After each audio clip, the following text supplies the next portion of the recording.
Cruiser KSRTC bus ಮುಖಾಮುಖಿ ಡಿಕ್ಕಿಯಾಗಿ ಕ್ರೂಸರ್ನಲ್ಲಿ ಇದ್ದಂತಹ ಮೂವರ ಸ್ಥಿತಿ ಗಂಭೀರವಾಗಿದೆ. ಈ ಘಟನೆ ಹುಬ್ಬಳ್ಳಿ ವಿಜಯಪುರ ಹೆದ್ದಾರಿಯಲ್ಲಿ ನಡೆದಿದೆ. ಈ ವೇಳೆ ಗಾಯಾಳುಗಳನ್ನು ಕರೆತರುವುದಕ್ಕೆ ಹೋದ ಆಂಬ್ಯುಲೆನ್ಸ್ ಕೂಡ ಅಪಘಾತಕ್ಕೀಡಾಗಿದೆ. ಆಂಬ್ಯುಲೆನ್ಸ್ ಹಾಗೂ ಓಮಿನಿ ಕಾರ್ ಡಿಕ್ಕಿಯಾಗಿದ್ದು ರಸ್ತೆ ಬದಿ ಎಮ್ಮೆ ಮೇಯಿಸ್ತಾ ಇದ್ದ ವ್ಯಕ್ತಿ ಮೃತಪಟ್ಟಿದ್ದಾನೆ. ಸ್ಥಳಕ್ಕೆ ಬೀಳಗಿ ಪೊಲೀಸರು ಭೇಟಿ ನೀಡಿ ಪರಿಶೀಲನೆ ನಡೆಸಿದ್ದಾರೆ. ಬಂಗಾಳ ಕೊಲ್ಲಿಯಲ್ಲಿ ವಾಯುಭಾರ ಕುಸಿತದಿಂದಾಗಿ ಕರ್ನಾಟಕದಲ್ಲಿ ಗಾಳಿ ಮಳೆ ಜೋರಾಗಿದೆ. ಕಳೆದೊಂದು ವಾರದಿಂದ ಕರಾವಳಿ, ಮಲೆನಾಡು, ಕಲ್ಯಾಣ ಕರ್ನಾಟಕ, ಕಿತ್ತೂರು ಕರ್ನಾಟಕ ಭಾಗದ ಜಿಲ್ಲೆಗಳಲ್ಲಿ ಮಳೆ ಸುರಿತಾ ಇದ್ದು ಜನಜೀವನ ಸಂಪೂರ್ಣ ಅಸ್ತವ್ಯಸ್ತಗೊಂಡಿದೆ. ಮೋಡ ಕವಿದ ವಾತಾವರಣ, ಚಿಟಿ ಮಳೆಗೆ ಜನ ಮನೆಯಿಂದ ಹೊರಬರದಂತಾಗಿದೆ. ಹೀಗಾಗಿ ಇಂದು ಸಹ ಹಲವು ಜಿಲ್ಲೆಗಳಲ್ಲಿ ಶಾಲಾ ಕಾಲೇಜುಗಳಿಗೆ ರಜೆ ಘೋಷಣೆ ಮಾಡಲಾಗಿದೆ. ಐತಿಹಾಸಿಕ ಸುಪ್ರಸಿದ್ಧ ಶಿವನ ದೇವಸ್ಥಾನಕ್ಕೆ ರಣ ಮಳೆಯಿಂದ ಜಲದಿಗ್ಬಂಧನ ಹಾಕಿದಂತಾಗಿದೆ. ಈ ಘಟನೆ ಬೀದರ್ ಜಿಲ್ಲೆಯ ಬಾಲ್ಕಿ ತಾಲೂಕಿನ ಕಟ್ಟಿತೂಗಾಂವ್ ಗ್ರಾಮದಲ್ಲಿ ನಡೆದಿದೆ. ಧಾರಾಕಾರ ಮಳೆ ಹಿನ್ನೆಲೆ ಕಾರಂಜಾ ಜಲಾಶಯ ಭರ್ತಿಯಾಗಿದೆ. ಕಾರಂಜಾ ಡ್ಯಾಂನಿಂದ ಮಾಂಜ್ರಾ ನದಿಗೆ 3700 ಕ್ಯೂಸೆಕ್ ನೀರು ರಿಲೀಸ್ ಮಾಡಲಾಗಿದೆ. ಹೀಗಾಗಿ ಮಾಂಜಾರ ನದಿ ಪಕ್ಕದಲ್ಲಿರೋ ಐತಿಹಾಸಿಕ ಶಿವನ ದೇವಾಲಯ ಜಲಾವೃತವಾಗಿದೆ. ಯಾದಗಿರಿ ಜಿಲ್ಲೆಯಲ್ಲಿಯೂ ರಣಮಳೆ ಮುಂದುವರೆದಿದೆ. 15ಕ್ಕೂ ಹೆಚ್ಚು ಮನೆಯೊಳಗೆ ಮಳೆಯ ನೀರು ನುಗ್ಗಿದ್ದು ಸಾಕಷ್ಟು ಅವಾಂತರಗಳು ಸೃಷ್ಟಿಯಾಗಿವೆ. ಈ ಘಟನೆ ವಡಗೇರಾ ತಾಲೂಕಿನ ಅನಕಸೂಗೂರು ಗ್ರಾಮದಲ್ಲಿ ನಡೆದಿದೆ.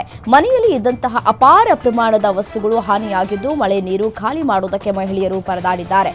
ಕ್ರಮ ವಹಿಸದ ಪಿಡಿಒ ಅಧಿಕಾರಿಗಳ ವಿರುದ್ಧ ಗ್ರಾಮಸ್ಥರು ಆಕ್ರೋಶವನ್ನು ಹೊರಹಾಕಿದ್ದಾರೆ. ಪಶ್ಚಿಮ ಘಟ್ಟ ಪ್ರದೇಶದಲ್ಲಿ ಧಾರಾಕಾರ ಮಳೆ ಮುಂದುವರೆದಿದೆ. ಹಿಡಕಲ್ ಹಾಗೂ ಶಿರೂರು ಜಲಾಶಯದಿಂದ ನೀರು ಬಿಡುಗಡೆ ಮಾಡಲಾಗಿದ್ದು ಘಟಪ್ರಭಾ ನದಿ ಅಚ್ಚುಕಟ್ಟು ಪ್ರದೇಶದಲ್ಲಿ ಭೀಕರ ಪ್ರವಾಹದ ಆತಂಕ ಎದುರಾಗಿದೆ. ಗೋಕಾಕ್ನಲ್ಲಿ ಅಪಾಯ ಮಟ್ಟವನ್ನು ಮೀರಿ ಈ ಘಟಪ್ರಭಾ ನದಿ ಹರಿತಾ ಇದೆ. ಗೋಕಾಕ್ ಜಲಾಶಯ ಮೈದುಂಬಿದ ಸಂದರ್ಭದಲ್ಲಿ ಘಟಪ್ರಭೆಯ ರುದ್ರ ರಮಣೀಯ ದೃಶ್ಯ ಡ್ರೋನ್ ಕ್ಯಾಮೆರಾದಲ್ಲಿ ಸೆರೆಯಾಗಿದೆ. ಮಲೆನಾಡು ಶಿವಮೊಗ್ಗದಲ್ಲೂ ಮಳೆ ಅಬ್ಬರ ಮುಂದುವರೆದಿದೆ. ಲಿಂಗನಮಕ್ಕಿ ಡ್ಯಾಂನಿಂದ ಶರಾವತಿ ನದಿಗೆ ನೀರು ಬಿಡುಗಡೆಯಾದ ಹಿನ್ನೆಲೆ ಜೋಗ್ ಫಾಲ್ಸ್ ಜೀವ ಕಳೆ ಪಡೆದುಕೊಂಡಿದೆ. ರಭಸದಿಂದ ಧುಮ್ಮಿಕ್ತಾ ಇದೆ. ಶರಾವತಿ ನದಿ ನೀರು 4 ಕವಲುಗಳಲ್ಲಿ ಬೋರ್ಗರಿತಾ ಇದೆ. ರಾಜ ರಾಣಿ ರೋರರ್ ರಾಕೆಟ್ ಮೂಲಕ ಜಲಪಾತ ಧುಮ್ಮಿಕ್ತಾ ಇದೆ. ಜೋಗ್ ಫಾಲ್ಸ್ಗೆ ಪ್ರವಾಸಿಗರು ಫಿದಾಗಿದ್ದಾರೆ.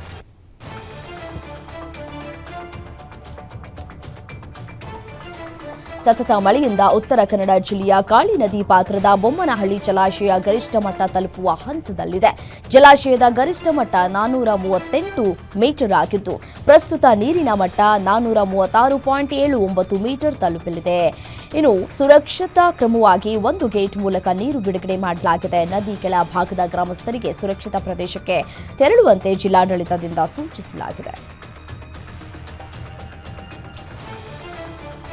ಉತ್ತರ ಕನ್ನಡ ಜಿಲ್ಲೆಯ ಗಣೇಶ ಗುಡಿಯ ಬಾಡಗುಂದ ಗ್ರಾಮದ ಹೊಲಕ್ಕೆ ಹಾಗೂ ಕಾಳಿಕಾ ದೇವಸ್ಥಾನಕ್ಕೆ ಹೋಗುವ ರಸ್ತೆಯು ತೀವ್ರ ಹದಗೆಟ್ಟಿದ್ದು ಸಂಚಾರಕ್ಕೆ ದುರಸ್ತುವಾಗಿದೆ. ಗ್ರಾಮಸ್ಥರು ಸಣ್ಣ ಹಳ್ಳವನ್ನು ದಾಟುವುದಕ್ಕೆ ತಾತ್ಕಾಲಿಕವಾಗಿ ಸಿಮೆಂಟ್ ಪೈಪ್ಗಳಿಂದ ನಿರ್ಮಿಸಿದ ಸೇತುವೆಯನ್ನೇ ಅವಲಂಬಿಸಬೇಕಾಗಿದೆ. ಕಳೆದ 1 ವಾರದಿಂದ ಸುರಿತಾ ಇರುವ ಸತತ ಮಳೆಯ ಕಾರಣಕ್ಕೆ ಸೇತುವೆಯ ಅರ್ಧ ಭಾಗ ಕೊಚ್ಚಿಕೊಂಡು ಹೋಗಿದ್ದು ಸಂಚರಿಸುವುದಕ್ಕೆ ದುಸ್ತರವಾಗಿದೆ. ಸಂಬಂಧಪಟ್ಟ ಅಧಿಕಾರಿಗಳು ಗಮನ ಹರಿಸಬೇಕು ಅಂತ ಗ್ರಾಮಸ್ಥರು ಒತ್ತಾಯಿಸಿದ್ದಾರೆ. ಸೆಪ್ಟೆಂಬರ್ 9ರಂದು ನಡೆಯಲಿರುವಂತಹ ಉಪರಾಷ್ಟ್ರಪತಿ ಚುನಾವಣೆಗೆ ಸುಪ್ರೀಂ ಕೋರ್ಟ್ನ ನಿವೃತ್ತ ನ್ಯಾಯಮೂರ್ತಿ ಬಿ ಸುದರ್ಶನ್ ರೆಡ್ಡಿ ಅವರನ್ನ ವಿಪಕ್ಷಗಳ ಇಂಡಿಯಾ ಬ್ಲಾಕ್ನ ಅಭ್ಯರ್ಥಿ ಕಾಂಗ್ರೆಸ್ ಅಧ್ಯಕ್ಷ ಮಲ್ಲಿಕಾರ್ಜುನ ಖರ್ಗೆ ಘೋಷಿಸಿದ್ದಾರೆ. ಅಭ್ಯರ್ಥಿ ಘೋಷಣೆ ಬಳಿಕ ಮಾತನಾಡಿದಂತಹ ಮಲ್ಲಿಕಾರ್ಜುನ ಖರ್ಗೆ ಮುಂಬರುವ ಉಪರಾಷ್ಟ್ರಪತಿ ಚುನಾವಣೆಯು ಸೈದ್ಧಾಂತಿಕ ಯುದ್ಧವಾಗಿದೆ. ಎಲ್ಲ ವಿರೋಧ ಪಕ್ಷಗಳು ಒಂದಾಗಿವೆ. ಪ್ರಜಾಪ್ರಭುತ್ವದ ಮೌಲ್ಯಗಳು ದಾಳಿಗೆ ಒಳಗಾಗಿವೆ ಅಂತ ಹೇಳಿದರು. ಭಾರತಕ್ಕೆ ಭೇಟಿ ನೀಡಿರುವ ಚೀನಾದ ವಿದೇಶಾಂಗ ಸಚಿವ ವಾಂಗ್ ಯಿ ಹಾಗೂ ರಾಷ್ಟ್ರೀಯ ಭದ್ರತಾ ಸಲಹೆಗಾರ ಅಜಿತ್ ದೋವಲ್ ನಡುವಿನ ಭೇಟಿ ವೇಳೆಯಲ್ಲಿ ಭಾರತ ಮತ್ತು ಚೀನಾ ನಡುವಿನ ಮಾತುಕತೆ ಫಲಪ್ರದವಾಗಿದೆ ಅಂತ ಹೇಳಲಾಗ್ತಾ ಇದೆ. ಕಳೆದ 2 ದಿನಗಳಿಂದ ಭಾರತ ಭೇಟಿಯಲ್ಲಿರುವ ಚೀನಾ ವಿದೇಶಾಂಗ ಸಚಿವ ವಾಂಗ್ ಯಿ ಪ್ರಧಾನಿ ನರೇಂದ್ರ ಮೋದಿಯನ್ನ ಭೇಟಿಯಾಗಿದ್ದಾರೆ. ಮಹೀಂದ್ರ ಗ್ರೂಪ್ ಸಿಬ್ಬಂದಿಯಿಂದ ಬಿಜೆಡಿ ಸಂಸದರಿಗೆ ಅತ್ಯಾಚಾರ, ಕೊಲೆ ಬೆದರಿಕೆ ಬಂದಿರುವುದಾಗಿ ಒಂದು ಕಡೆ ವಿಡಿಯೋವನ್ನ ಕೂಡ ಮಾಡಲಾಗಿದೆ ಮತ್ತೆ ಆ ಒಂದು ಆರೋಪವನ್ನು ಕೂಡ ಮಾಡಲಾಗ್ತಾ ಇದೆ. ಸತ್ಯವ್ರತ ನ್ಯಾಯಕ್ ಎಂಬ ಹೆಸರಿನಲ್ಲಿ ಬಂದಿರುವಂತಹ ಸಂದೇಶಗಳನ್ನು ಅವರು ಸಾಮಾಜಿಕ ಮಾಧ್ಯಮ ಖಾತೆಯ ಎಕ್ಸ್ ಮೂಲಕ ಹಂಚಿಕೊಂಡಿದ್ದಾರೆ. ಈ ಕುರಿತು ತಕ್ಷಣ ಕ್ರಮವನ್ನು ಕೈಗೊಳ್ಳುವುದಾಗಿ ಮಹೀಂದ್ರ ಕಂಪನಿಯ ಮಾಲೀಕ ಆನಂದ್ ಮಹೀಂದ್ರ ಭರವಸೆಯನ್ನ ನೀಡಿದ್ದಾರೆ. ಚೀನಾ ಭಾರತ ಗಡಿ ಪ್ರಶ್ನೆಯ ಕುರಿತು ವಿಶೇಷ ಪ್ರತಿನಿಧಿಗಳ 24ನೇ ಸಭೆ ದೆಹಲಿಯಲ್ಲಿ ನಡೆಯಿತು. ಈ ವೇಳೆ ಚೀನಾದ ವಿದೇಶಾಂಗ ಸಚಿವ ವಾಂಗ್ ಯಿ ಮತ್ತು ರಾಷ್ಟ್ರೀಯ ಭದ್ರತಾ ಸಲಹೆಗಾರ ಅಜಿತ್ ದೋವಲ್ ಚೀನಾ ಭಾರತ ಗಡಿ ಸಮಸ್ಯೆ ಮತ್ತು ದ್ವಿಪಕ್ಷೀಯ ಸಂಬಂಧಗಳ ಕುರಿತು ಸಮಗ್ರ ಚರ್ಚೆಗಳನ್ನು ನಡೆಸಿದರು.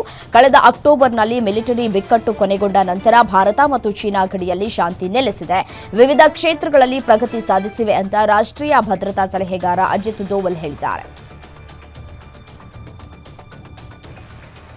ಆರ್ಜೆಡಿ ಮುಖ್ಯಸ್ಥ ಲಾಲು ಪ್ರಸಾದ್ ಯಾದವ್ ಶೂ ಧರಿಸಿ ಹವನದಲ್ಲಿ ಪಾಲ್ಗೊಂಡು ಟ್ರೋಲ್ ಆಗಿದ್ದಾರೆ. ಶೂ ಧರಿಸಿ ಸೋಫಾದ ಮೇಲೆ ಕುಳಿತು ಹೋಮಕ್ಕೆ ವಸ್ತುಗಳನ್ನು ಹಾಕಿದ್ದಾರೆ. ಹಲವರು ನಮ್ಮ ಆಚರಣೆಗಳನ್ನು ಗೌರವಿಸುವುದಕ್ಕೆ ನಿಮಗೆ ಸಾಧ್ಯ ಆಗದೇ ಇದ್ದರೆ ಅವುಗಳಿಂದ ದೂರ ಇರಿ ಅಂತ ಹಲವರು ಟೀಕೆಯನ್ನ ಮಾಡ್ತಾ ಇದ್ದಾರೆ.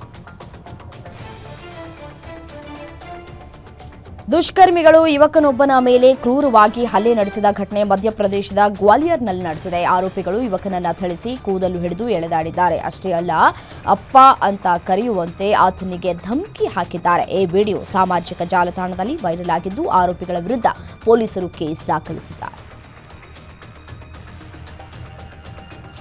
ಕೇಸರಿ ಬಟ್ಟೆ ಧರಿಸಿ ಮಾಂಸಾಹಾರ ಸೇವಿಸಿದ್ದಕ್ಕೆ ಯುವಕನೊಬ್ಬನ ಮೇಲೆ ಹಲ್ಲೆ ನಡೆಸಿರುವ ಘಟನೆ ಉತ್ತರ ಪ್ರದೇಶದ ಲಖನೌನಲ್ಲಿ ನಡೆದಿದೆ.